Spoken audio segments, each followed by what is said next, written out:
Hi friends, இன்றைக்கி நான் பார்க்க போகிறது பார்த்தோன்னா கலவைக்கீரை கடையில் பார்க்க போகிறோம். இதுதான் பார்த்திங்கன்னா கலவைக்கீரை. இந்த கலவைக்கீரை நம்ம அடிக்கடி கிடைக்காது, எங்கேயுமே கிடைக்காது. நம்ம அரைக்கீரை, சிறுகீரை இந்த மாதிரி கீரை மட்டும்தான் நமக்கு கிடைக்கும். இது ஆயாங்கள்லாம் அந்த உழவர் கரையெல்லாம் விற்பாங்கள்ல, அவங்கக்கிட்ட தான் இதில் நிறைய நோய் எதிர்ப்பு சக்தி இருக்குது. ஆனால் இதில் வீட்டில் பெரியவங்க இருந்தால் மட்டும்தான் இதை வாங்கிட்டு வந்து சமைப்பாங்க. நம்மளாம் இதை சமைக்கிறதே கிடையாது. இது அவ்வளோ டேஸ்ட்டாக இருக்கும். நீங்கள் வாங்கிட்டு ஒரு தடவை சமைச்சு பாருங்கள். எப்படி சமைக்கிறதுன்னு பார்க்கலாமா? கொஞ்சம் ஒரு கைப்பிடி அளவுக்கு ஒரு லெமன் சைஸ் அளவுக்கு பார்த்திங்கன்னா நான் புளியை ஊற வச்சு கரைச்சி தனியாக வச்சுப்பேன்.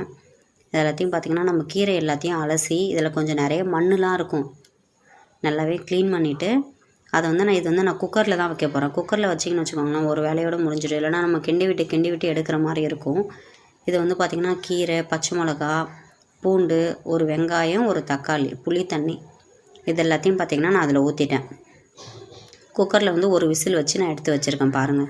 இந்த மாதிரி அது எல்லாமே தண்ணி எல்லாத்தையும் ஃபில்ட்ரு பண்ணிவிட்டு அதுக்கு ஒரு தாளிப்பு போட்டு நான் சட்டியில் கடைய மாட்டேன். பார்த்திங்கன்னா நான் மிக்ஸி ஜாரில் தான் போடுவேன். இது பார்த்திங்கன்னா எண்ணெய், கடுகு, கொஞ்சமாக பூண்டு, காஞ்ச மிளகா இது எல்லாத்தையும் போட்டு நல்லா அரைச்சிட்டு ஜாரில் போட்டு அது கூட இந்த கீரையும் போட்டு ஒரு தடவை நல்லா ஓட்டி எடுத்துக்குவேன்.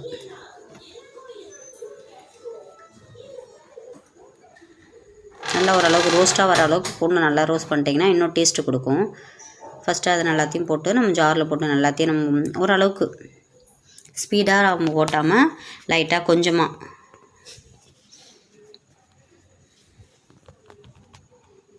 இந்த கலவைக்கீரை பார்த்திங்கன்னா அந்தளவுக்கு நோய் எதிர்ப்பு சக்தி, கண் பார்வை அதிகரிக்குமா. அதனோட யூசஸ் நான் போடுறேன், நீங்கள் செக் பண்ணி பாருங்கள். நம்ம எல்லாமே வீட்டில் பார்த்திங்கன்னா கலவைக்கீரைலாம் யாருமே வாங்குறது கிடையாது. இது மண்ணிலேருந்து இது பண்ணுறாங்கன்னு சொல்லிட்டு வாங்குறது இல்லை. ஆனால் அதில் அதிகமான பார்த்திங்கன்னா சத்து அதிகமாக இருக்குது. இதை வாங்கி நீங்கள் ஒரு தடவை வீட்டில் சமைச்சு பாருங்கள். பசங்களுக்கு பிடிக்கும். இது நம்ம புளி போடுறதால பார்த்திங்கன்னா அது கொஞ்சம் புளிப்பாக இருக்கிற மாதிரி இருக்கும், சூப்பராக இருக்கும். பசங்க விரும்பி சாப்பிடுவாங்க. ஜாரில் லைட்டாக உப்பு போட்டு நல்லா அரைச்சி வச்சுருக்கேன் பாருங்கள்.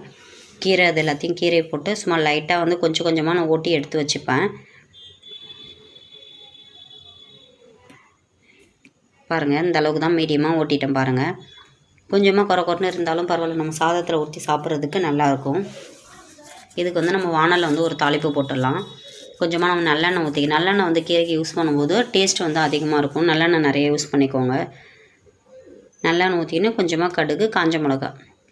இந்த தாளிப்பு போடுறதால பார்த்திங்கன்னா நம்ம முன்னாடியே நம்ம காஞ்ச மிளகா போட்டு அரைக்கிறோம்ல, அதை விட இது நீ கொஞ்சம் தாளிப்பு போட்டிங்கன்னா அது கொஞ்சமாக சுண்டனோடனே அதனுடைய டேஸ்ட்டை வேறு மாதிரி இருக்கும்.